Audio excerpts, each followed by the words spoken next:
Hello, Namaste, class 10 student. I am your teacher Krishna Dhital from NPABSAN Kaski. And now class 10 student, today I am going to teach a chapter from chemistry and the chapter name is metals and that is in chapter 11 in your course book. Now, metals. Is it new word for you? No, I don't think so because you are familiar with this word metal from your smaller classes. I think from class 6, class 7 and onwards you are continuously reading about the metals. So you are familiar with this word, you know its definition, you know its property. But in class 10 we will read in more details about the metals.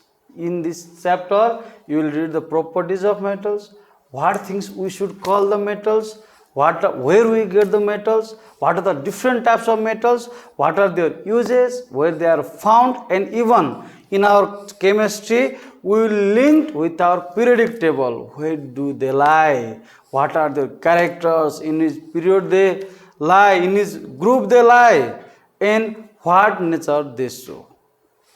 Metals. Simply when you heard this word you think what? You will surely think about mainly two things. They are iron and gold. Why you remember this word? Because iron is used in your daily life.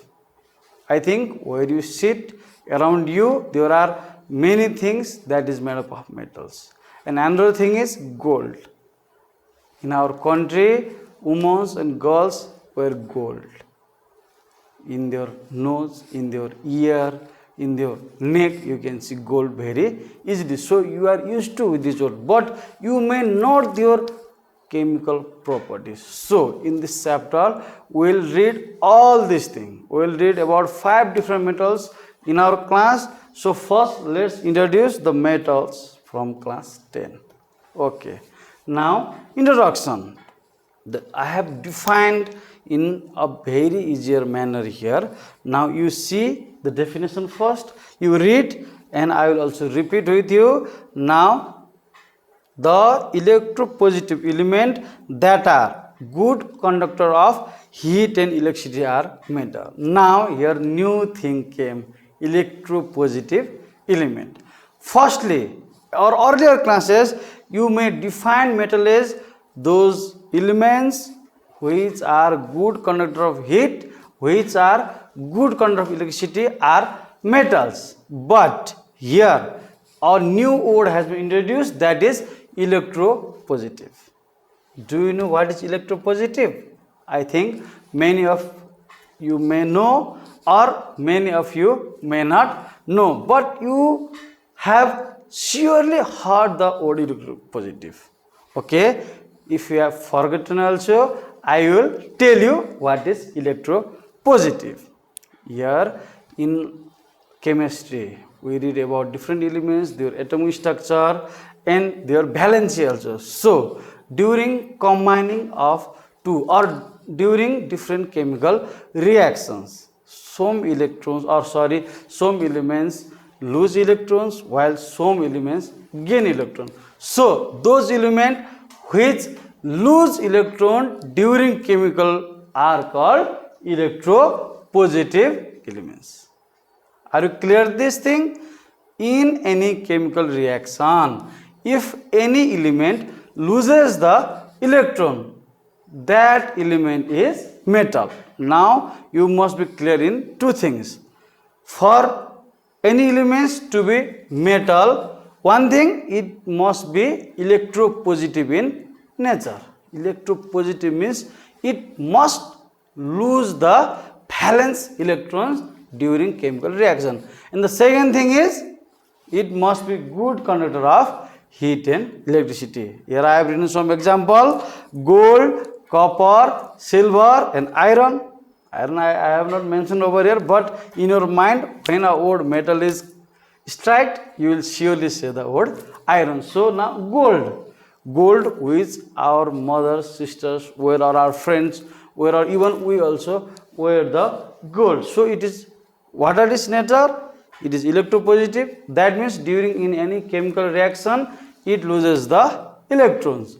And also it is the good conductor of heat and electricity. Similarly, copper, silver, iron, aluminum, all are electropositive as well as good conductors of heat and electricity. That means we can use them as a transferring media of heat and electricity both.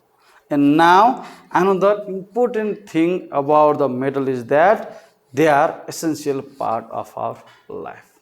Why they are essential part of our life? Because in our daily life activities, I think we are not out with we are always in touch with the metals.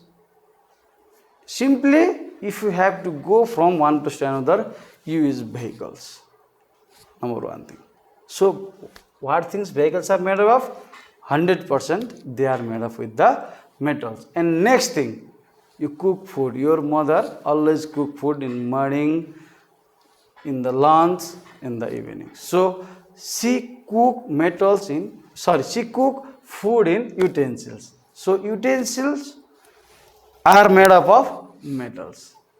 So, our life is fully dependent with the metals. Metals make our life very easy to work out day by day. From simple cooking, even eating, your plate maybe made up of metals, and other different activities. Either a person is farmer, he uses metals. Either he is a businessman, he also uses the metal. Or for any part of the life of a human being, metals are essential. Not only nowadays, metals have been used from the ancient period of time. I think you have heard about the word iron age also. So iron is what? Iron is metal. So from that time, from that age, metals are being used.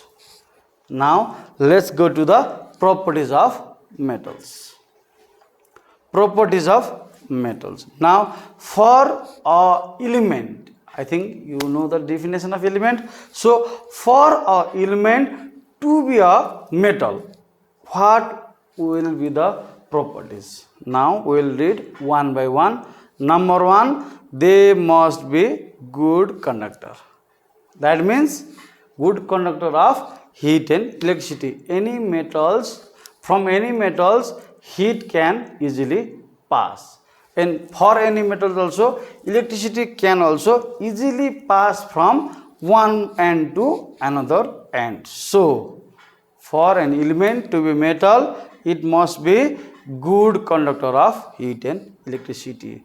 And number two, mostly are solid. That means not all the metals are solid, but mostly the solid elements are metal. Remember the famous metals: iron, silver, gold, copper, aluminum. All are solid in nature. There are some metals like mercury. Have you heard mercury? Have you seen mercury? Yes, surely all of you have seen mercury.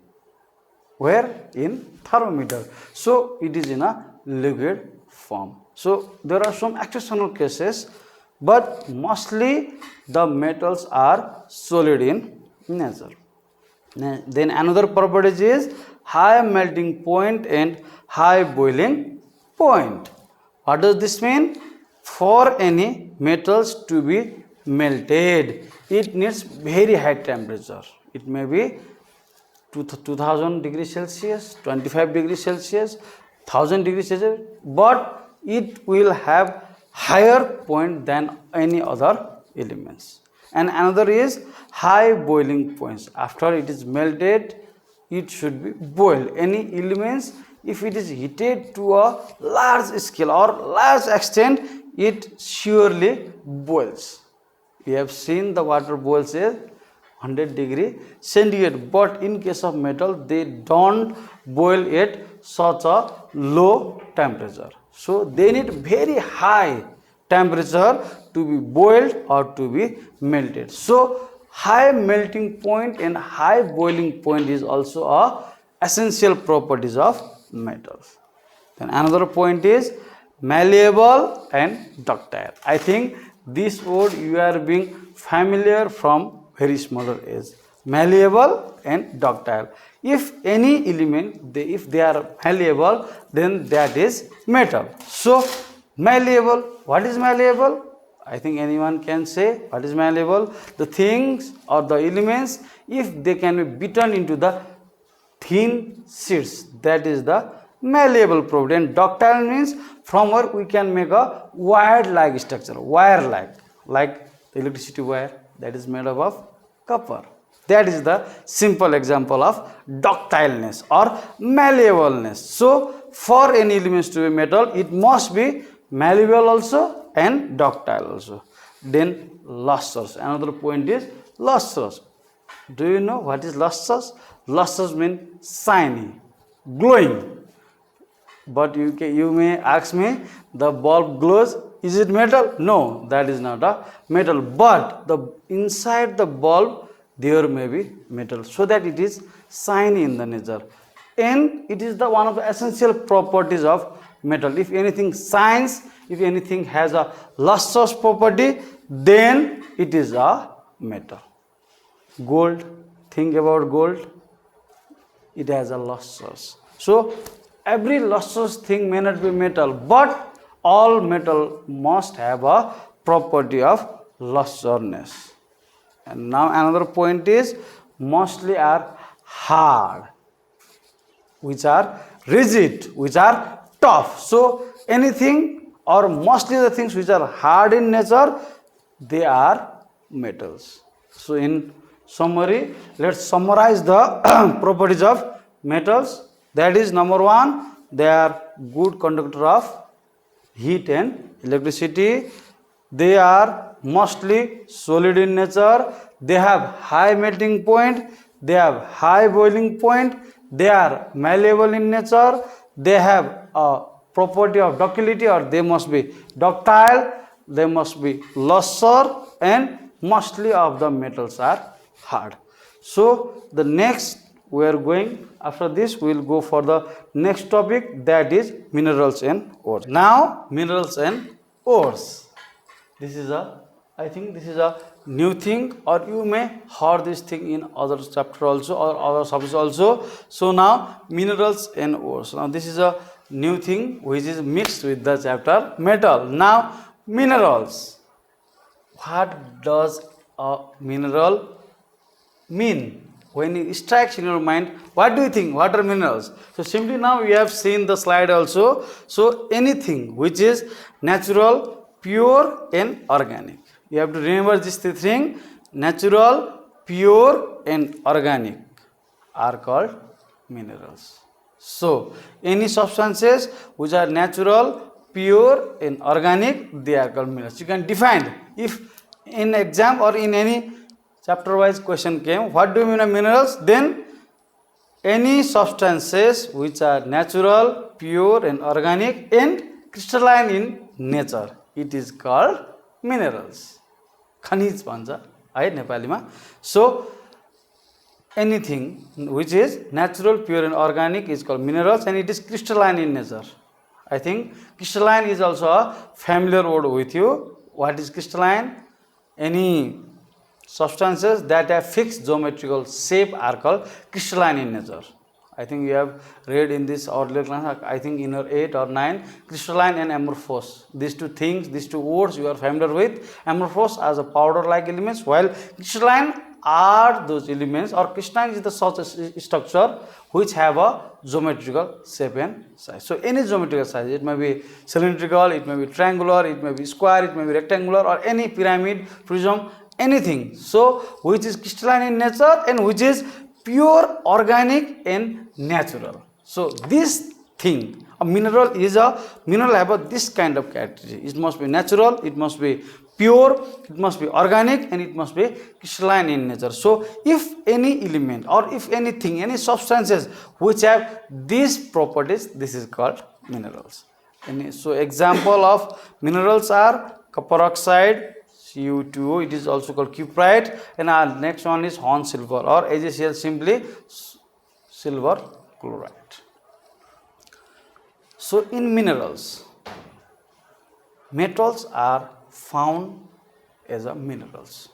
So how it is found? It is found as a combined state in the form of minerals. We have reading the chapter metals, so I am linking the metals with the minerals. So minerals are the substances where you can get metals also, but we cannot get directly the metals. We get metals in the combined form in the minerals. Now ores. Ores, I think this is also a new word for you. So if you have familiar also, let's go to the definition of the ores. Minerals which contain metals in large amount are called ores. Simply, now remember the earlier thing. Most metals are found in combined state. See the last line. Most metals are found in combined state in the form of minerals. So you got the one thing. Metals are found in combined state with anything other. Like here you can see the example copper oxide, copper and oxygen. It is a what? Combined state. Next one is silver chloride. That is the combination of silver and chlorine. So in as a form of minerals, metals are found in the combined state. Now see the next word. Any minerals which contain metals in a large amount are called ores. So if you get some minerals, if you get some pure natural organic and crystalline thing which is called mineral, and if it contains large amount of metals in a combined form, then that mineral is called ores. Have you got it? So a definition of mineral is any pure natural organic and crystalline shaped substance is called minerals. And metals, now remember the metals. Metals are found in a combined state in the form of minerals. So the minerals in which we get metals in a large extent or large amount in a combined form, those minerals are called ores. So this is the relationship between minerals and ores. So you can say all minerals may not be ores, but all ores are called minerals. This is the main thing you have to remember. So it is the, now we can see also an example of ore. Bauxite is the chief ore of aluminium. So we can say, now we will read what is the ore of which metal. So like that we will be reading day by day. We will be practicing the ores because it is a new thing for you. You may be confused, so don't get confused. Ore are also minerals. Ore is surely a minerals, but the minerals, those minerals where we get large amount of metals, they are called ores. So now if you have to remember anything, you have to remember the ores are source of some metals. So you should remember the ores are the source, because the ores are those minerals where we get lot of metals. In a definition also it is clearly written that minerals which contain metals in large amount. So in minerals we get metals in a combined form. So here those minerals where you get metals in combined form and in a large amount, they are called ores. And now here is the one simplest example. Bauxite is the chief ore of aluminium. I have written there chemical formula also, bauxite. It is the name of the aluminium. So we will get aluminium from bauxite. Bauxite is ore. That is also minerals. All ores are minerals, but all minerals are not ores. It is a simple thing. This thing I think it has been hit in your mind, because the minerals, in minerals there may not be the metals. There may not be the presence of metals in a combined form. But some minerals we will get metals in the combined form. So only those minerals where we get metals in a combined form are called ores. So you get the difference between ores and minerals. All ores are minerals and all minerals are not ores, because in minerals you may get metals and you may not get metals. So those minerals where you get metals are called ores, and those minerals where we do not get the metals are not ores. And in our cases, according to our chapter, so metals we are reading metals, so metals we will get from ores. This thing we have to remember. And now how to get metals from the ores. there may be, this is a very complex process. So you will read about this extraction of metals in higher classes like class 11 and 12 in chemistry. You will read about the complete procedure of extraction of metals. So what that process is called? Now you get the ore and you have to extract metals from the ore. So the process of extracting metals from the ore is called metallurgy. You have to define this because this is an important thing, and you will not be asked about the process of extracting. You may ask about the definition. What does it mean? If you are extracting some metals from the ores, now what that process is called? So that process is called metallurgy. Simply you can see the word METALLURGY, metallurgy. You have to speak this also, metallurgy. So what is metallurgy? Metallurgy is simply the process of extracting minerals from where? Extracting metals from where? From ores. Please take in your mind. So simply ores are the minerals where you get metals in the abundant amount. One is the example I have written over here. Bauxite is the example, and all ores are minerals, but all minerals are not ores. In the process of extracting metal from its ore, that is ores, you can remember like that is the source where you get the metals. If you are not familiar because you are new with the word ore, so you can use ore as a source. Ore means source of metal. So where you get metal? We get metal from the ores. But in ores we cannot take directly, oh, this is a gold ore, I will take this gold. No, you cannot directly take elements or take metals like that way because it is in a combined form. So what you have to do? So if you have to take out the gold from its ore, you have to undergo different processes, different refining process to get the pure amount of gold. So this process of obtaining metal or extracting metal, that means you have to extract, take out the metals from the combined state, that is called metallurgy. I think you are quite familiar with this word. And now in our chapter we will read about other some metals. Now which metal we will be reading over here? Iron, aluminium, copper, silver, gold. After hearing this, I think you have imagined these words. Iron, I think your window may be made up of iron. Aluminium, nowadays aluminium, UBBC, can juice, that everything is made up of aluminium. Copper, your house has electricity facility, 100%, I am sure about this. And how electricity came? It came from the wire. You can see the wire. Inside the wire you will get a reddish element or metal, that is copper. And silver, sandi, simply we use as an ornament. And gold is the precious metal because it is expensive. Now recently its cost has reached above 1 lakh also. Now we have heard in this news also. So gold, mostly in occasions people wear gold, and as a cultural, our mothers, our sisters wear gold in their nose, in their ear. Even some boys are also wearing gold. So this is not a big thing. So we in next classes we will read about these metals, how they are get, what are their chemical properties, what are their periodic position, what are their uses, and what are their procedure. So now today I am going to summarize today's class. So we have started metals of chapter 11, its introduction, its definition, and why it is becoming essential in our life, and what are these properties. You have to remember this. They are good conductor, they mostly are solid in nature, they have high melting and boiling point, they are malleable, they are ductile, they are lustrous or shiny. If you are confused with the word lustrous, you can use shiny, and mostly are hard. And now we read a new thing, minerals and ores.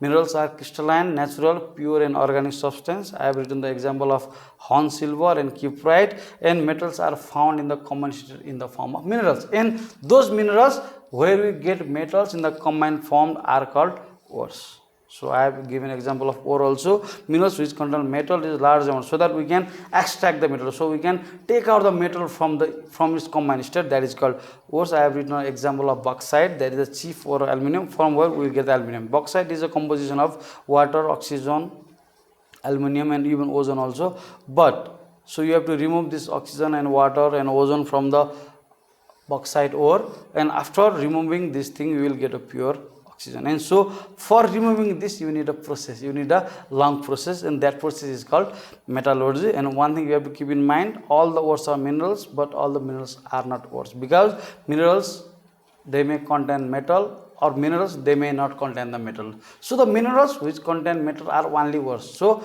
ores are 100% minerals, but all minerals are not ores. This thing we read. So those metals which you are going to read on next class are iron, aluminum, copper, silver, gold. So thank you for the class. If you have any question, don't forget to comment in the section below. Thank you.